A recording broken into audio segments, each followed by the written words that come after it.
સહજાનંદ સ્વામી મહારાજ, હરે કૃષ્ણ મહારાજની જય, સ્વામિનારાયણ ભગવાનની જય.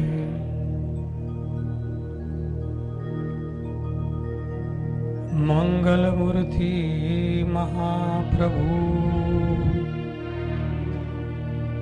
શ્રી સહજાનંદ સુખરૂપ ભક્તિ ધર્મ સુધ શ્રી હરિ સમરુ સદાયનો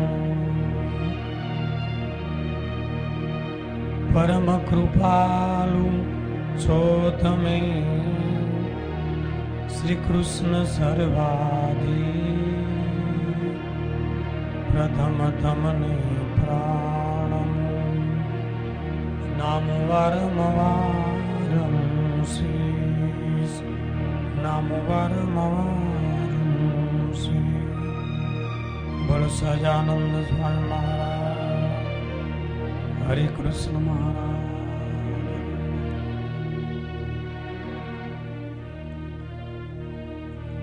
ગઢડા પ્રથમનું ત્રીજું વચનામૃત આપણે સમજી રહ્યા હતા, જેમાં થોડી વાત બાકી હતી ત્યાં જ આપણે પૂર્ણ કરી અને ચોથા વચનામૃત તરફ આગળ વધશું.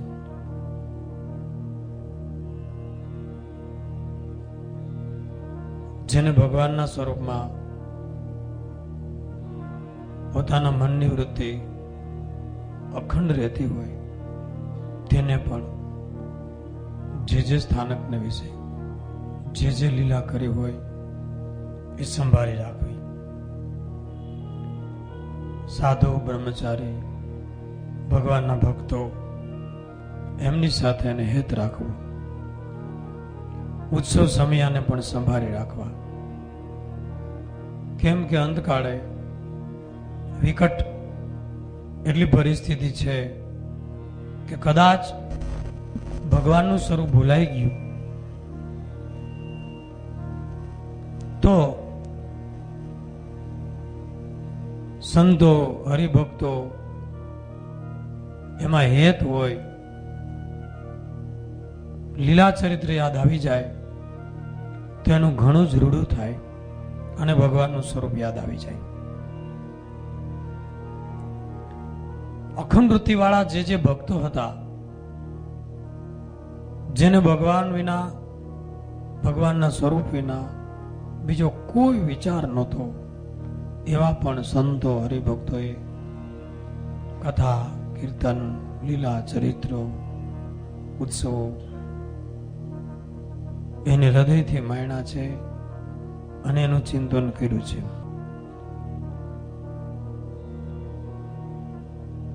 ભગવાનના ચરિત્રમાં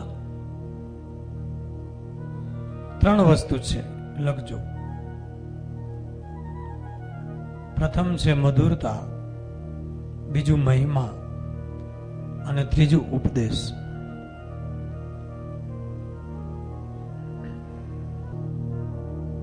ભગવાનના ચરિત્રની અંદર આ 3 વસ્તુ સેજે આવી જાય છે. ગઈકાલની કથામાં આપણે સમજ્યા હતા કે ચરિત્રોથી વાસના નિવૃત્તિ થાય છે, ચરિત્ર શ્રવણથી અંતરમાં શાંતિ થાય છે, ચરિત્ર શ્રવણથી સંપ્રદાયની ધાર્મિક પુષ્ટિ થાય છે અને ચરિત્ર શ્રવણથી અંતે ભગવાનના ધામની પ્રાપ્તિ થાય છે. એ વચનામૃતના પ્રમાણ આપણે જોયા હતા. ભગવાનના ચરિત્રમાં એટલી શક્તિ છે કે પોતાના ઈષ્ટદેવ જે ચરિત્ર કરે એમાં એટલો બધો રસ છે, મધુરતા છે. પહેલો મુદ્દો મધુરતા. એટલી બધી મધુરતા છે, મીઠાશ છે, રસ છે, કારણ કે ભગવાનનું સ્વરૂપ રસો વે સહ. એટલે જ આપણે બોલીએ છીએ કે વંદુ સહજાનંદ રસરૂપ અનુપમ સારને રેલો.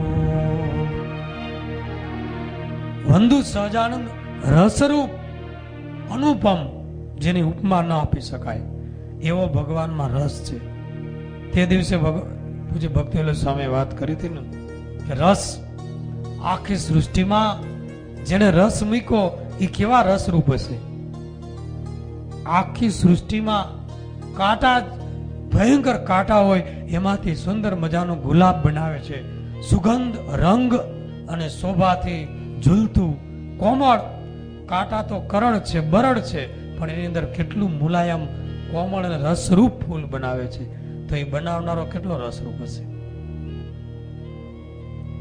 માટીમાં કોઈ સ્વાદ નહીં, પણ આંબામાં કેરી આવે એ કેટલી સ્વાદિષ્ટ છે, કેટલો રસ મૂકે છે. તો એ બનાવનારો માટીમાંથી આવા ફળ ફૂલ ને રસ બનાવે છે, તો એ કેટલો રસરૂપ હશે. આટલા સુંદર બ્રહ્માંડોમાં સર્જન કર્યા, તો એ કેટલો સુંદર હશે. આપણે કુદરતી દ્રશ્યો જોઈને આભા બની જાય નેચરલ, તો એને સર્જનારો કેવો હશે. આખી દુનિયાના માણસો ભેગા થાય, ગિરનાર જેવો એક પહાડ બનાવી દે, બધા ભેગા થાય, બધા મંડે બને. સૂર્ય બનાવી દે, એક સૂર્ય એ મહારાજ બનાવે છે. સૂર્યની વાત જવા દો, એક કીડી પણ દુનિયાના તમામ સાયન્ટિસ્ટ, વૈજ્ઞાનિકો ભેગા થાય અને કીડી જેવી કીડી બનાવી દે કે જેમાં જીવ હોય, હાલતી હોય, બંને આંખથી જોતી હોય, એના આંતરડા હોય, એનું મોઢું હોય, એના ફેફસા હોય, એની અંદર સંવેદનશીલતા હોય અને જીવ હોય અંદર. કોઈથી બની નથી શકતું. એ બધું ભગવાનનું સર્જન છે, એટલે રસરૂપ છે. એટલે ભગવાનની મૂર્તિ મધુર છે, રસરૂપ છે. વચનામૃતમાં એક શબ્દ વાપરો કે સાકરનું નાળિયેર છે. સાકરનું નાળિયેર રાખવું હોય તો એમાં છોટલાઈ સાકરના, કાચલી સાકરની, ટોપરું સાકરનું અને પાણી પણ સાકરનું. સાકરનું નાળિયેર હોય તો ભગવાનનું સ્વરૂપ સાકરનું નાળિયેર છે, રસરૂપ, મધુર છે. એટલે ચરિત્રો સાથે ભગવાનનું સ્વરૂપ યાદ આવે એટલે મધુરતા છે. પણ ભગવાનની મૂર્તિમાં અખંડ વૃત્તિ રાખવી એટલે કે સાકરનું નાળિયેર એમાં વળગવા જેવું. સાકર કેટલી મીઠી, બહુ મીઠી, પણ સાકર તમે કેટલી ખાઈ શકો. આપણે ચરિત્રનો મહિમા સમજવા જઈ રહ્યા છે. સાકર તમે કેટલી ખાઈ શકો, પણ એની એ સાકર લોટ અને ઘીમાં ભળે તો મિષ્ટાન બની જાય. પછી મગજના લાડુ હોય, અડદિયો હોય, ચૂરમાના લાડુ હોય, ત્રણ વસ્તુ જ હોય છે મુખ્ય: મીઠાશ, સાકર કે ગળપણ અને ઘી ને લોટ. સાકર તમે કેટલી ખાઈ શકો, પણ લોટ અને ઘીમાં ભળી જાય અને મિષ્ટાન બની જાય સુંદર, તો તમે ખાતે ખાતે ખાઓ. એમ ભગવાનની મૂર્તિમાં લીન રહેનારા રસરૂપ સાકર જેવી મધુર સ્વરૂપ છે, પણ એમાં ડૂબીને આઠો પર લીન રહેનારા કેટલા? એ તો અતિ ઉચ્ચ સ્થિતિ વાળા ભક્તોની વાત થઈ. એટલે પરમાત્મા આ ધરતી ઉપર આવી માયાને અંગીકાર કરી અને ચરિત્રો કરે છે. એટલે કે માયા છે કેવી છે? લોટ જેવી, શુષ્ક છે. એ માયાને અંગીકાર કરે. તમને મિષ્ટાન બનાવી દે કોઈ, મિષ્ટાનમાં ખાલી લોટ અને ઘી જ હોય, ગમે એટલા મસાલા નાખો, પણ સાકર નહીં નાખવાની. અને એ મિષ્ટાન તમને આપે મોડું થૂક જેવું, તો તમે થૂથું કરીને મૂકી દો. એમ માયા છે એ નીરસ છે, થૂથું કરીને કાઢી નાખવા જેવી છે. પણ એ માયાને અંગીકાર કરી અને માયાના પદાર્થોને અંગીકાર કરી અને રસરૂપ એવા પરમાત્મા, સાકર રૂપ એવા પરમાત્મા આ ધરતી ઉપર આવે અને ચરિત્ર કરે. એટલે મધુરતા પ્લસ ભગવાનની મૂર્તિની મધુરતા પ્લસ ચરિત્રો માયાને અંગીકાર કરે. અને એમાંથી જે મીઠાશ પ્રગટે એ લોટ અને ઘી અને એમાં સાકર ભળી. એટલે ચરિત્ર સાંભળવા બધાને ગમે. ચરિત્રમાં મન સેજે રહે, કારણ કે ચરિત્રમાં બધું આવે ને. અહીંયા મહારાજ ગયા, અહીંયા જંગલ હતું, અહીંયા નદી હતી, અહીંયા તળાવ હતું, તળાવના કિનારે સભા હતી, આ વૃક્ષો હતા, આટલા મનુષ્યો હતા. એટલે બધું મનને આ બધું મળ્યું. અને ભગવાનના યોગે, નિર્ગુણ એવા ભગવાનના યોગે બધું નિર્ગુણ છે. અને કેવળ મૂર્તિને યાદ કરવો તો કેટલીક વાર મન રે સ્થિતિ વાળા હોય તો રે, અભ્યાસ હોય તો રે. એટલે મૂર્તિ અખંડ વૃત્તિ રાખનારા માટે પણ ભગવાને જે જે સ્થાનકે કરીને જે લીલા ચરિત્ર કર્યા હોય સંભાળી રાખવા, ભલે અખંડ વૃત્તિ રહેતી હોય તો પણ. કારણ કે ચરિત્રમાં મધુરતા ઓર છે. ભગવાન આનંદનો મહાસાગર છે. અને ચરિત્રમાં બીજી વસ્તુ છે મહિમા. ભગવાન જે જે ચરિત્ર કરે એમાં સેજે સેજે મહિમા આવી જાય છે. એવું મહારાજે મધ્યનો 58માં કીધું છે. જે ચરિત્ર કરે એમાં મહિમા સેજે આવી જાય. અને ઉપદેશ પણ હોય. દાખલા તરીકે એક્ઝામ્પલ કે કર્ણ દાનેશ્વરી છે. આપણે એમ કે દાનેશ્વરી દાનેશ્વરી દાનેશ્વરી, પણ એનું ચરિત્ર કયો એટલે મહિમા એનો ખ્યાલ આવે કે કવચ કુંડળ ઉતરડી અને એને ઇન્દ્રને આપી દીધા. એનું મૃત્યુ થવાનું હતું છતાં પણ એને આવું દાન કરી દીધું.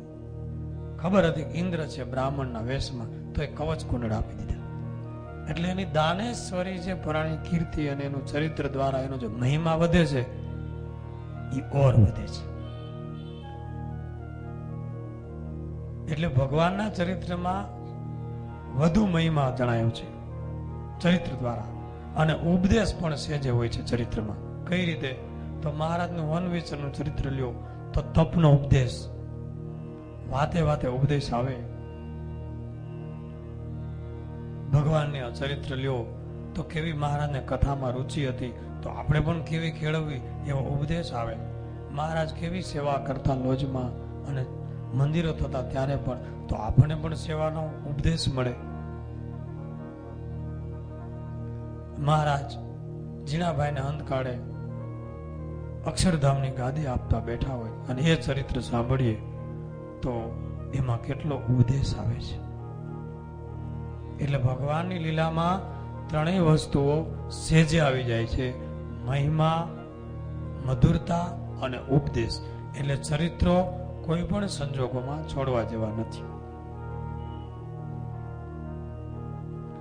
પછી આગળ જે સ્થાનકની હોય છે, જે લીલા કરી હોય સંભાળી રાખવી. અને સાધુ બ્રહ્મચારી એમાં હેત રાખવું, સંતોમાં, હરિભક્તોમાં, કે જે ભગવાનના સાચા હરિભક્તો છે. કેમ? તો કે અંતકાળે કદાચ ભગવાનની મૂર્તિ ભૂલાઈ ગઈ તો સંતો હરિભક્તો યાદ આવી ગયા તો એને યોગ્ય કરીને મૂર્તિ યાદ આવી જાય, ભગવાનનું સ્વરૂપ, અને એ જીવનું અતિ રૂડું થાય છે.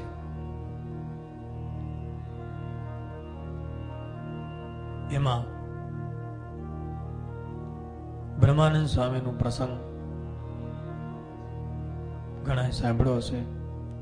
ગામડે ફરતા હતા, 2-3 દિવસના ઉપવાસ. ગામની સીમાડે એક વાડી, ત્યાં સ્વામી આવ્યા. એક છોકરો પાણી વાળે ખેતરમાં. બ્રહ્માનંદ સ્વામી કે ભાઈ કાંઈ ભિક્ષા મળી નથી, 2-3 દિવસના ઉપવાસ છે, તો કાંઈક મળશે ભિક્ષામાં? તો કે પોક છે, ઘઉંની સિઝન છે, પોક આપ્યો. સ્વામી ભગવાનને જમાડે, સંતો જયમાં. સ્વામી રાજી બહુ થઈ ગયા. છોકરા, તારું કલ્યાણ કરવું છે. તો મને કઈ કલ્યાણ બલ્યાણમાં ખબર ન પડે. તો કે તું માળા કરજે, ભગવાન તારો સારું કરશે. કે માળા બાળા મને આવડે નહીં. તો કે અમને યાદ રાખજે, અંધકારે તારું સારું થશે. તો કે તમે યાદ રહ્યો તો રહ્યો, કઈ નક્કી નહીં. કેટલાય બાવા અહીંથી નીકળે છે. બ્રહ્માનંદ સ્વામી કે આનું કલ્યાણ કરવું જ છે.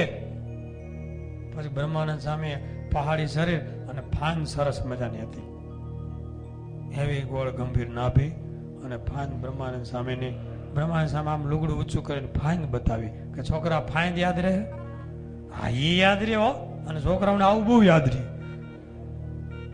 કોઈ જાડો હોય, કોઈ ફાઈન વાળો હોય, કોઈ ઠીંગણો હોય, એને એમાં જ મજા. ફાઈન યાદ રહે બાપુ, ફાઈન બાકી તમારી બહુ સરસ છે હો, એવી સરસ ગોળા જેવી ફાઈન છે. બસ તો આને યાદ કરજે, જ્યારે દુઃખ આવે ત્યારે મારી ફાઈન સંભાળજે. જો તો ખરા ભગવાન સ્વામિનારાયણના સાધુનો પ્રતાપ તો જુઓ. ફાઈન યાદ કરજે, તારું કલ્યાણ કરી દઈશ. છોકરે ફાઈન યાદ રાખી લીધી. બ્રહ્માનંદ સ્વામી તો ગયા. છોકરાને જ્યારે જ્યારે કઈક તકલીફ પડે, તાવ આવે, બીમાર પડે, કઈક હેરાન થાય, ફાઈન યાદ કરે અને દુઃખ વયું જાય. બોલો, તાવ આવ્યો તાવ ભાગી જાય. કાકા તો બ્રહ્માનંદ સ્વામી જેને રોમ રોમમાં મહારાજ વણાયેલા છે. છોકરો તો આનંદમાં આવી ગયો કે આપણે સારો ઈલાજ મળી ગયો, બાપુની ફાઈન યાદ કરવાની. એમાં અંધકાળ આવ્યો. અંધકાળ આવ્યો, એનો અવધિ પૂરો થયો અને શરીરમાં પીડાનો પાર નહીં. અને યાદ આવ્યું કે ઓલા ફાઈન વાળા બાપુ આવ્યા હતા, હું એની ફાઈન.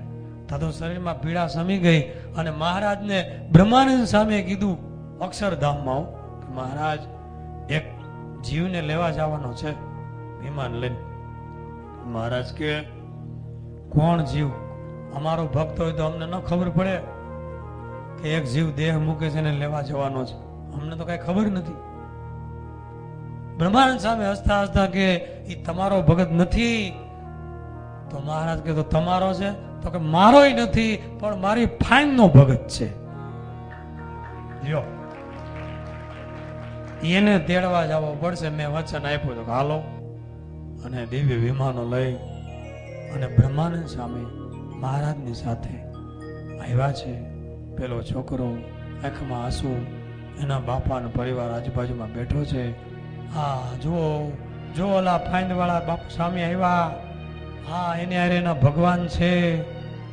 જો હું જાઉં છું, લ્યો. હાથ જોડી જય સ્વામિનારાયણ કરી શરીર છોડી દીધું. આ સંપ્રદાયમાં ગ્રંથોમાં લખાયેલો કિસ્સો. એટલે મહારાજ કે છે અંતકાળે ભગવાનના ભક્ત, સાધુ, બ્રહ્મચારી યાદ આવી જાય તો એ જીવનું અતિ રૂડું થાય અને ભગવાનના ધામને પામે છે. કાંઈક યાદ કરી રાખવું. આવું બોલો, ભરવાડ ગઢપુર આવ્યો દર્શન કરવા અને ગઢડા મંદિરનો દરવાજો એવો મોટો 3-4 માળ ઊંચો અને એવી નકશી કામ ભરવાડ ગામડાનો આવેલો. કોઈ દી આવું જોયેલું નહીં. આવી હવેલીઓ, આવા મંદિરો, સોનાના મોટા મોટા ઈંડા, એવા તો કળશ. અને ભરવાડ આમ જોઈ જ રહ્યો, પાઘડી પડી ગઈ હેઠી. ઓહો, સ્વામિનારાયણનો દરવાજો આભો થઈ ગયો અને એ મનમાં એ દરવાજો યાદ રહી ગયો. અને આખી જિંદગી સ્વપ્નમાં આવે, હું સ્વામિનારાયણનો દરવાજો, હું નકશી કામ. એવો તો જિંદગીમાં દરવાજો જોયો નહીં.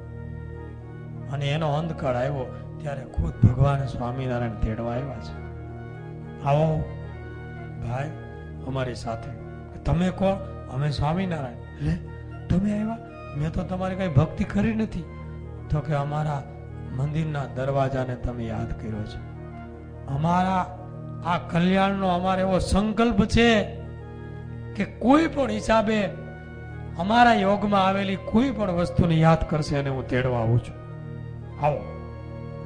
હા, કામ થઈ ગયું. અને વિમાનમાં બેસી અને ભરવાડ પૂગી ગયો અક્ષરધામમાં. લ્યો, ભેહું ચાલતો ચાલતો આટા મારતો તો પૂગી ગયો. ઓલી ડોસી વડોદરાની બ્રહ્માનંદ સ્વામી કીર્તન ગાય, સંતો ઉતરેલા અને કીર્તનમાં એક આગળની લીટી એમ રિપીટ થતી હોય ને, અરે તારું છોગું, અરે તારું છોગું, ત્રિલોક થકી ન્યારું, અરે તારું છોગું. અને એવી અલગથી ગાતા હતા બ્રહ્માનંદ સ્વામી. અને ડોહીમાં બાજુમાં રહેતી હતી એને આ શબ્દ કાને પડ્યા, કઈ કામ કરતી હશે ડોહી અને એને યાદ રહી ગયું. અને ઘણી વાર સારો રાગ હોય, સારી હલક હોય, એવા સારા શબ્દ હોય તો માણસો રિપીટ કર્યા કરતા હોય. ઘણા ફિલ્મના ગાણા રિપીટ કર્યા કરતા હોય, ઘણા કીર્તનની કડી રિપીટ કર્યા કરતા હોય. એટલે આ તો બ્રહ્માનંદ સ્વામીનું કીર્તન, અને આના મગજમાં બેસી ગયું. કામકાજ કરતા હરતા ફરતા હારે છાડું છોગું ત્રિલોક થકી ન્યારો, અને પટ્ટી ચડી ગઈ.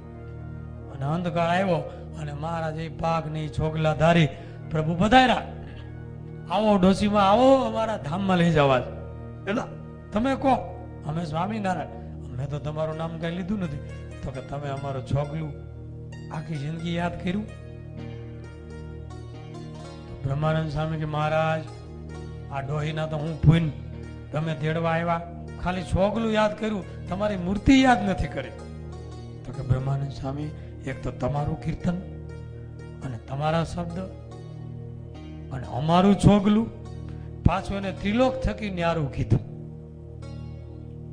અમારા છોગલાને ત્રિલોકીથી ન્યારું કીધું, હાલો ધામમાં. અને ધામમાં આવી ગયા. કોઈ પણ યોગે ભગવાનના સંત કે ભગવાન કે કીર્તન કે નામ, ભગવાનનો મંત્ર કે ચરિત્ર યાદ આવી ગયું તો કામ થઈ જશે. એટલે મહારાજે વચનામૃતમાં લખ્યું છે, લખો પ્રમાણ. ઘણા બધા વચનામૃતોમાં લખ્યું છે કે મારા સંતો, મારા હરિભક્તો એમાં હેત રાખવું તો અંતકાળે હેતે કરીને એનું કલ્યાણ થઈ જશે. પ્રથમનું 54મું, મધ્યનું 54મું અને 59મું. મધ્યમાં 2 વચનામૃત છે, 54 અને 59. અંત્યનું 7મું અને 11મું. આટલા વચનામૃત મહારાજે એટલું બધું સંત હરિભક્તમાં હેત રાખવા માટે કીધું છે કે એનાથી જીવનું કલ્યાણ થઈ જાય છે. લ્યો આ વચનામૃત જોઈ લેજો. એટલે મુક્તાનંદ સ્વામી કીર્તનની કડી લખી કે ભગવાનના સંતો અને હરિભક્તોમાં હેત તોડવા જેવું નહીં. કદાચ તકલીફ પડે તોય નહીં, 5 ખાસડા મારે તોય નહીં, ગુલામ થઈને પીડો કામ થઈ જાય. મુક્તાનંદ સ્વામી કડી લખી, સોડી ઉપર શયન કરાવે તો એ સાધુને સંગે રહીએ રે.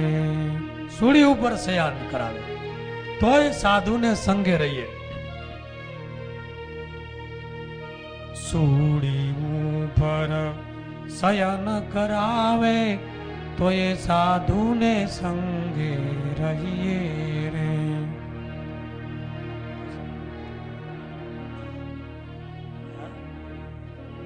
દુર્જન લોક દુર્ભાષણ બોલે, તેનું સુખ દુઃખ સર્વે સહીએ રે. તેનો સંગ સિદ્ધ થજીએ. એવા સાધુ અમૃત પેયથી મીઠા મુખથી હરિના ચરિત્ર સુણાવે. અમૃતથી પણ મીઠા એવા ભગવાનના ચરિત્ર સંભળાવે. બ્રહ્મા ભવ સનકાદિક જેવા જેના દર્શન કરવાને આવે રે, તેનો સંગ સિદ્ધ થજીએ. સોડી ઉપર શયન કરાવે તોય સાધુને સંગે રહીએ રે. અને એ જ વાત વચનામૃતમાં લખી કે 5 ખાસડા મારે તોય સાધુ નો સંગ ન છોડવો. ત્યાં સુધી લખ્યું છે, પીડા રહે દરબાર में ધક્કા ધણીકા ખાય, કબહુ કે લેર આયેગી તો દારિદ્ર્ય મીટી જાય. અને જેવું સાધુનું કલ્યાણ એવું એનું કલ્યાણ. એટલે કથા વાર્તા સંતો હરિભક્તો અખંડ મૂર્તિ દેખાતી હોય તો પણ ગૌણ કરવા જેવું નથી. આમાં કેટલાક ને અખંડ દેખાતી હોય તો એ જાણે, પણ દેખાતી હોય તોય આ કરવાનું કીધું છે. અને ઉત્સવ સમયા મહારાજ કે અમે જન્માષ્ટમી, એકાદશી, બધા રામનવમી, જલજીરણી, મકર સંક્રાંતિ, દિવાળી, અન્નકૂટ, આવા બધા ઉત્સવો કરીએ છીએ. શું કામ?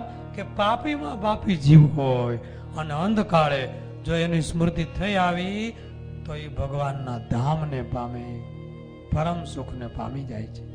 અને એનો પ્રસિદ્ધ પ્રસંગ પંચાળામાં જીણાભાઈએ ફૂલદોલનો ઉત્સવ કર્યો. આખા પંચાળામાં ગુલાલથી ધરતી રંગી નાખી, સંતોને એટલા લાડ લડાવ્યા અને રાસ રમ્યા, રંગે રમ્યા અને આખા ગામને જમાડ્યું શ્રીજી મહારાજ. કારણ કે અમારું જે પ્રસાદીનો અન્ન જમશે એને પણ ધામ આપવું છે. પછી ઝીણાભાઈને બોલાવ્યા. ઝીણાભાઈ, ગામના બધા માણસો જમી ગયા છે ને? તો આ બધા જમી ગયા, કોઈ બાકી ન રહેવું જોઈએ. ત્યાં કોઈએ કીધું કે આપણા ગામને સીમાડે ઓલા વડવાઓ વાઘરી જે સરાણિયા કહેવાય ઈ ઉતરેલા છે, ઈ બાકી છે. તો મહારાજ કે જ્યારે અનરાધાર મેઘ વરસે ત્યારે કાંઈ જોતો નથી, બધે પાણી રેલમ છેલ કરી દે છે. હું આ ધરતી ઉપર આવ્યો પરમાત્મા, ત્યારે હવે કોઈને ભાગ ત્યાગ ન હોય એને જમાડો. અરે કોક બોલ્યું, મહારાજ એ તો પાપી બધાય સસલા મારનારા, જીવ હિંસા કરનારા, માંસ ખાનારા હોય, એને આપણે જમાડશું આ સમયમાં? મહારાજ કે એને બોલાવો, એનું સારું થાય. બોલાવો. બોલાવ્યા એટલે એ બધા આવ્યા, એના નાયતના આગેવાનો બધા બેઠા, ઉબડક પી ગયા, બે થાય નહોતું આવડતું. મહારાજ કે અમે આખા ગામને જમાડ્યું, પણ તમે રહી ગયા, તમને જમાડવા છે. બોલો. સાટા, જલેબી, ચૂરમાના લાડુ, ગુલાબ જાંબુ, જે તમારે જમવું હોય છૂટથી જમાડીએ. એટલે બધા એકબીજાના મોઢા સામે જોવા માંડ્યા કે સ્વામિનારાયણ, તમારે જો અમને જમાડવા જ હોય અને જો તમારી તેવડ હોય તો અમને હેલણ પાવ, હેલણ. મારા ઝીણાભાઈ આમું છે કે ઝીણાભાઈ હેલણ હું? આપણે તેને હાટા જલેબી નાની વાત કરી તો કે સ્વામિનારાયણ ઈ હાટા જલેબી ઈ કોરા ઉખડામાં અમારું પેટ ન ભરાય. તમારી જો તેવડ હોય ને તાકાત હોય તો અમને હેલણ પાવ. ઝીણાભાઈ કે મહારાજ હાવ હેલું હટ. આ લોકોને હેલણ બહુ પ્રિય, લગ્ન હોય, પ્રસંગ હોય, કઈક વરો હોય, એ હેલણ છૂટથી પીવડાવે. આ બધા એનું ખાણું પ્રિય આ બાજુનું. ઈ હું હેલણ? તો કે ભાત રાંધે, હાવ પોચો ભાત રાંધે અને રડબડિયો નાખેરનો ગોળ, રડબડિયો હાવ આમ ચાહણી જેવો, ઈ ગોળ નાખે અને ઉપરથી છૂટી ધારે ઘી પીરશે, ઈ રાબડું કરીને પીવે અને ખાય, ઈ હેલણ. મહારાજ ક્યાં તો હેલું હટ, આમાં કઈ મહેનત નથી, સારું કરો હેલણ અને આખી નાચને બોલાવો અને હું પીરસી લ્યો. બોલો કેવી કરુણા. અને હેલણ એ ભાતના કડાયા ચેડા, આ બાજુ રડબડિયા ગોળ મગાવ્યા, એ ઘી ઘરની ભેંસોના ઘી ઝીણાભાઈએ ડેગડા ભરી ભરી ગરમ કરીને ત્યાર રાખ્યા અને આ બાજુ બધાને બેહાર્યા. તાંબડિયું મુકાણી, તાહણિયું, ભાત બિરસાડા, ઉપર રડબડિયો ગોળ, ચાહણી લેવી ન પડે એવો. અને મહારાજ ઘીનું ડેગડું લઈ અને પીરસવા નીકળ્યા. જેમ ભરતભાઈ ને ઘરે ઘી પીરસું હતું એમ મહારાજ ઘી આપ. અને ઓલાએ તો જિંદગીમાં એટલું ઘી, આવું હેલણ અને આવા પીરસનાર. અને ભગવાને આમ એવી પાગ છોગલા ધારી બાંધી હતી અને એવું દિવ્ય સ્વરૂપ હતું. પીરસે આમ ધાર કરે પણ ઓલા હા સ્વામિનારાયણ આ ઢોળાય, હા બસ કરો બાપલિયા. મારા ધાર ઊંચી ન ખેંચે હો, એમ બીજાના પાત્રમાં, ત્રીજાના પાત્રમાં. ઓલા તો જોઈ રહ્યા, ઓ આવું જમાડનારા કોઈ મળ્યા નહીં. એમાં એક હરાણીયો હતો, કોઈ પૂર્વનો હશે મુમુક્ષુ, અને મહારાજની મૂર્તિમાં એનું ચિત્ત ચોટી ગયું. વાહ, શું સ્વરૂપ છે, શું દયા છે, શું કરુણા છે એની આંખમાં. આવું તો હગો બાપ જમાડતો નથી, ઘરવાળી કોઈ દી આવા ભાવથી પીરસતી નથી. હે સ્વામિનારાયણ. આ પ્રભુની દયા કરુણા આની માયા તો જો આપણી ઉપર અઢળક ઢેડા હજારો લોકો એના પગ પૂજે. આ સાધુ બાવા એને માટે સંસાર છોડી રખડે અને આપણા જેવા હલકા માણસોના પીરસે. આવા ભાવથી મહારાજ કે જમો, ખૂબ જમો. અને એ વડવાઓ, એ હરાણીઓ, એને મહારાજનું સ્વરૂપ યાદ રહી ગયું. પણ આમ કોળિયા લે તો મોઢામાં કોળિયા આડાવડા આમ થઈ જાય, પણ એ સ્વરૂપ જોયા જ કરે.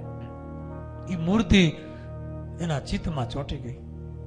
ખાવાનું આમ ભાન ન રહે, ખાધું અને મૂર્તિ તદાકાર યાદ રહી ગઈ. પતી ગયો પ્રસંગ. અને પછી વર્ષો ગયા અને પેલાનો અંતકાળ આવ્યો. મહારાજ કે ઉત્સવ સમયા શા માટે કરીએ છીએ? અંતકાળ આવ્યો. અંતે પેલો બીમારી વશ પથારીમાં પીડ્યો છે, તડફડિયા મારે છે, જીવ જાતો નથી. એની ઘરવાળી બાજુમાં બેઠી છે, છોકરા બેઠા છે. ઘરવાળી પૂછે છે, એલા હવે તારા જીવને ગત કર, હવે તારી કઈ ઈચ્છા હોય તો કે. તો કે મારી ઈચ્છા છે કે મને હેલણ પાઈ દે. લે, મને હેલણ પા. અરે ભાઈ, હેલણ ક્યાંથી કાઢવું, ક્યાંથી ઘી કાઢવું, ક્યાંથી ગોળ કાઢવો? ટાણે ટાણાનું ભીખ અને મજૂરી કરીને ખાનારા ઘરમાં કાંઈ નથી. તારી દવામાં બધું ખાલી થઈ ગયું. હેલણ ક્યાંથી કાઢવું એમ વાત કરે ત્યાં આનો જીવ ઝબકારો મારતો. એમાં તું મને હું હેલણ પાવાની હતી, મને હેલણ પાયું તું ઓલા સ્વામિનારાયણે, ઝીણાભાઈ દરબારના ભગવાને. આહા, હું એને હેલણ પાયું. શું એનું સ્વરૂપ, શું એની મૂર્તિ માધુરી, શું એનું કરુણા નેત્રો. એ યાદ આવ્યું ને. અંતકાળ હતો, અંતકાળની ઘડી હતી. ત્યાં મહારાજા આકાશમાં દેખાણા. સાક્ષાત ભગવાન પધાર્યા તેજોમય દિવ્ય સ્વરૂપે, અને હાથમાં હેલણની તાંબડી ને ઘી. અને પેલો બોલ્યો, જો જો જો સ્વામિનારાયણ આવ્યા, મારા હારું હેલણ લેવા છે, મને હેલણી પાહે, તું હું પાતી છું. એમ બોલતો રહ્યો. જો મને બોલાવે છે, મને કહે છે હાલ તને હેલણ પાવ, લે હું જાઉં છું, લે જાઉં છું. એમ કહીને જીવ મૂકો અને મહારાજને હારે દિવ્ય શરીર ધારણ કરી અને એક હરાણીઓ, એક વડવા વાઘરી કહેવાય, એ ભગવાનની પાસે ભગવાનના ધામમાં પહોંચી ગયો. ઉત્સવ સમય એટલા માટે કરીએ છીએ કે કોઈ પાપી જીવને પણ અંતકાળે જો આની સ્મૃતિ થઈ આવે તો અતિ મોટી પદવીને પામે એવું લખ્યું. ભગવાનના ધામની પ્રાપ્તિ થાય. એટલે આ બધી વસ્તુઓ એ અંતકાળની મૂડી છે. એટલે ગીતાજીમાં લખ્યું, અંતકાલે ચ મામેવ સ્મરણ મુક્તા કલેવરમ. અંતકાલે ચ મામેવ સ્મરણ મુક્તા કલેવરમ યહ પ્રયાતિ સમદભાવ નાસ્તિ યત્ર સંશય. હે અર્જુન, અંતકાલે જો કોઈ પણ હિસાબે મારું સ્મરણ કરી અને શરીર છોડે છે તો એ પરમ દિવ્ય ધામને પામે છે, મને જ પામે છે. જન્મ મરણથી રહિત થઈ જાય છે. જમપુરી ગર્ભવાસના દુઃખ એની માથે નથી રહેતા. ભગવાને આવી કરુણા કરી છે. હવે અહીંયા વચનામૃતને પૂર્ણ કરી અને ચોથું વચનામૃત લેશું. બોલો સહજાનંદ સ્વામી મહારાજ. વચનામૃત ચોથું કાઢજો બધા.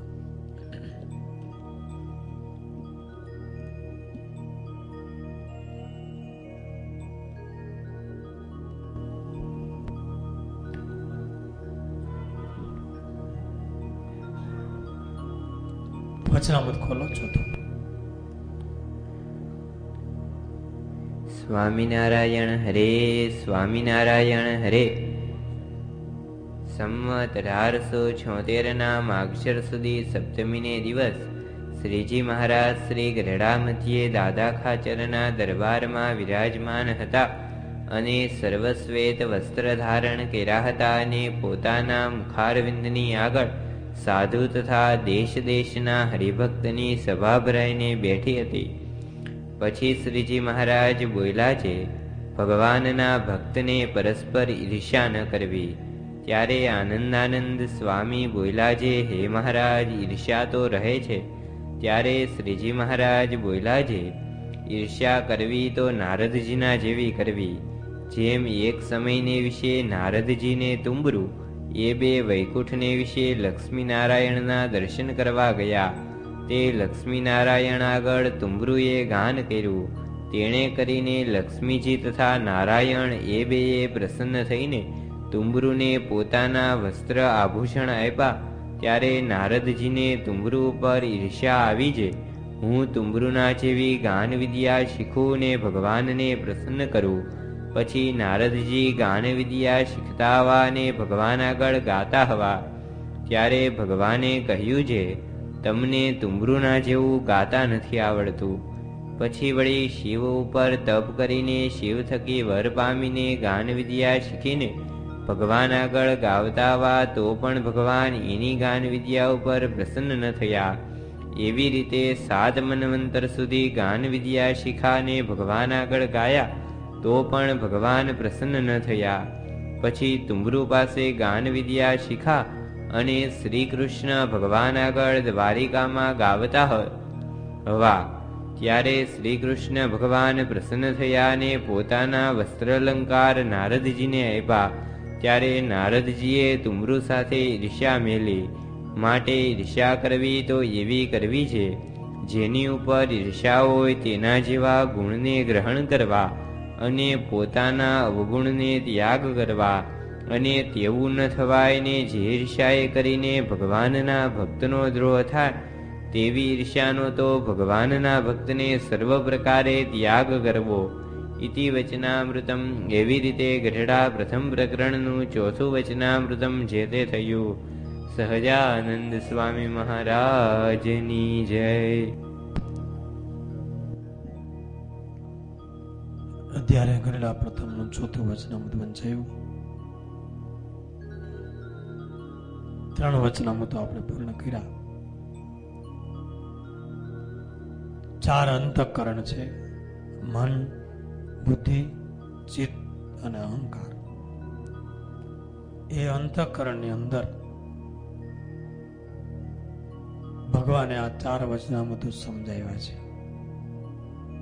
પહેલું વચનામૃત હતું મનની અખંડ વૃત્તિ ભગવાનમાં રાખવાનું, એટલે અંતઃકરણમાં મન આવે છે.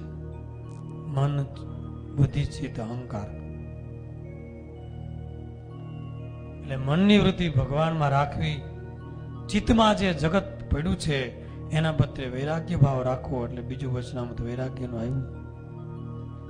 અહંકાર રાખવાની જરૂર નથી, અખંડ વૃત્તિ રહેતી હોય તેને પણ, એટલે ત્રીજું વચનામૃત અહંકાર નાબૂદીનું આવ્યું, એને પણ લીલા ચરિત્ર કે ભગવાનના ભક્તોમાં હેત રાખવું. અને આ 4થું છે ઈર્ષાનું, કે બુદ્ધિની અંદર જે ખરાબ વૃત્તિ પડી છે, દાનત પડી છે, એની નિવૃત્તિ માટેનું વચનામૃત છે આ 4થું.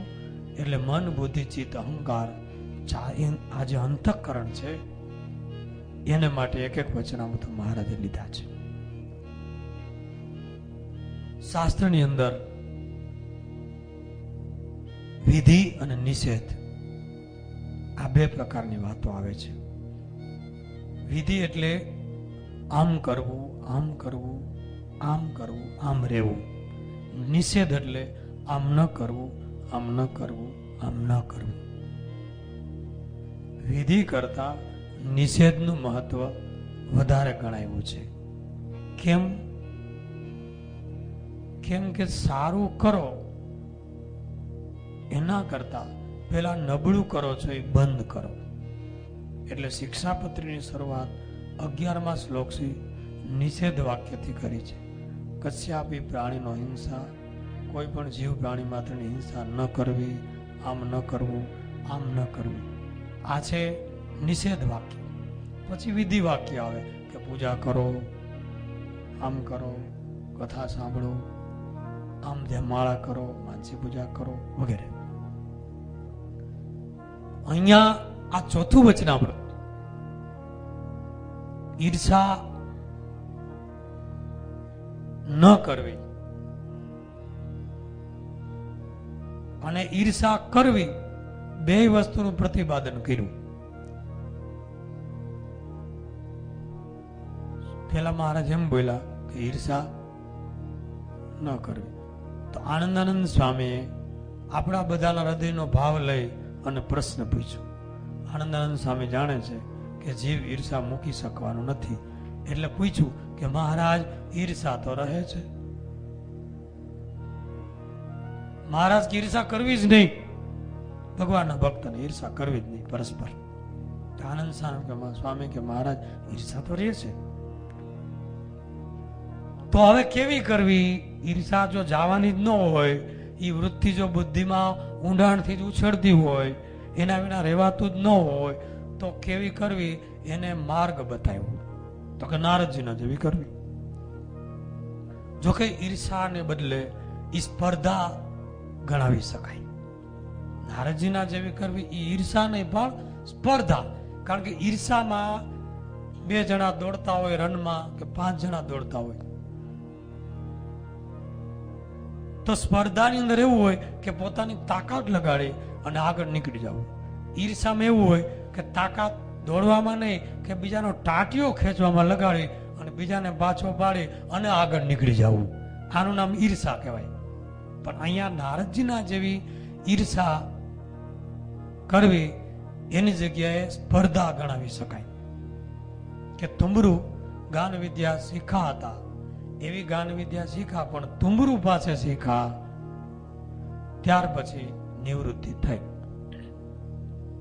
જેમ સ્કૂલમાં એક લીટી દોરી, બ્લેકબોર્ડમાં સાહેબે લીટી દોરી અને પછી કીધું કે આ લીટીને અયડા વિના નાની કરી બતાવો. શું? આ લીટીને અયડા વગર નાની કરી બતાવો. તો શું કરવું પડે? બાજુમાં બીજી મોટી લીટી કરી દેવાની. પણ આપણે એમ નથી કરતા, આપણી લીટી મોટી નથી કરતા, બીજી એ લીટી નાની કરવાનું ભૂહી નાખી. જો કરી દીધી નાની. આનું નામ છે ઈર્ષા વૃત્તિ. બીજો સુખી હોય, બીજો આનંદમાં હોય, બંગલા હોય, ગાડી હોય, તો ઈર્ષાથી બળીએ ઠાલે ઠાલા. એનું આખું વચનામૃત આવશે, કારણીનું 6. મહારાજ એમ કહે છે ભગવાનના ભક્તને ઈર્ષા ન કરવી. કેમ?